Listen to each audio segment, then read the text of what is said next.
Hey, what's going on, guys? It's Jack, back again to bring you Mythic Krosus and just the Jolly Priest point of view. Talents I ran for this fight was Enlightenment, Feather, Afterlife, Light of the Naru, Piety, Divinity, and Benediction. You're really not going to be changing any of your talents that much for Mythic Nighthold, at least I have not been so far. So, general setup, the standard setup at least for what most of Mythic Nighthold will bring you. Getting into the fight, of course, not too much has really changed from the normal and heroic, just the damage is extremely high, and the burning pitches are a lot harder to deal with than before.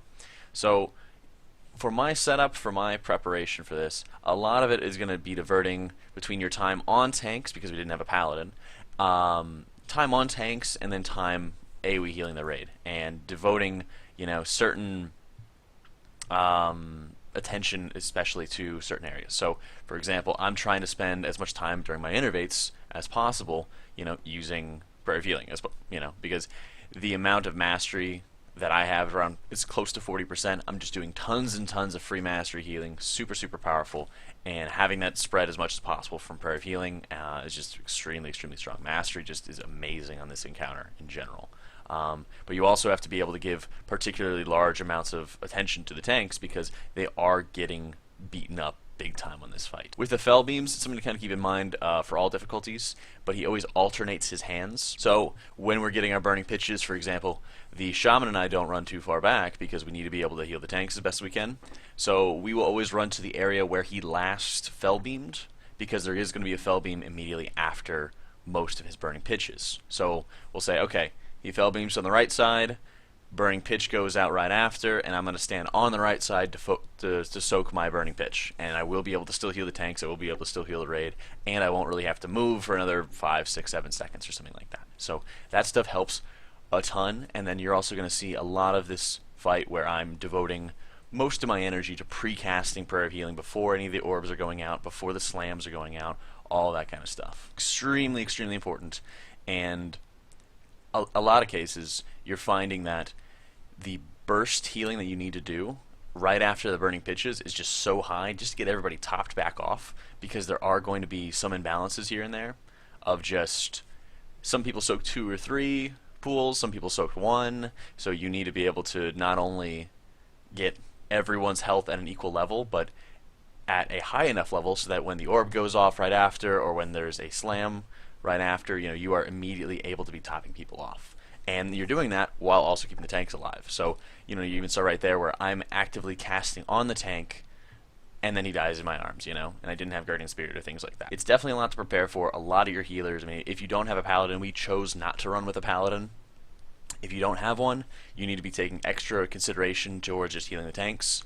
We generally just made it so that my Guardian Spirit was the oh shit button, and we are mixing in Iron Barks pretty regularly and things like that. Of course, the biggest thing with our cooldowns, our cooldown allocation, is we had our 2-minute Trank, actually it was a 3-minute Trank, was used very early in the fight, and then we used our Tide and our my Divine Hymn, of course, as the first bridge broke on the 4th slam, and then we were able to use all of those again at the very end of the fight as everything was getting really scary. So it's very strong, and I also have the Legendary Cloak, so I'm able to just burn that as we get closer to this last phase.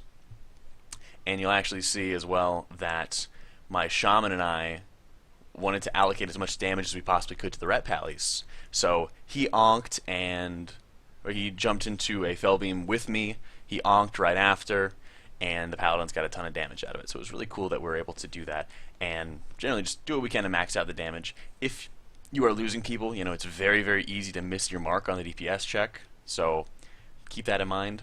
As we get closer and closer to the end of this fight, really, everyone's getting a lot closer just towards the boss itself, and also keeping in mind the strength of the bridge and stuff like that. So slam right here, the very end of the bridge, and this is where I'm going to just jump into the first Fell Beam I can, because I've been kind of struggling with mana for the last end of it. So even though I have a Wisdom, even though I have all these innervates at my disposal, you still consume such large quantities of mana, and it's actually kind of ridiculous how much you can consume.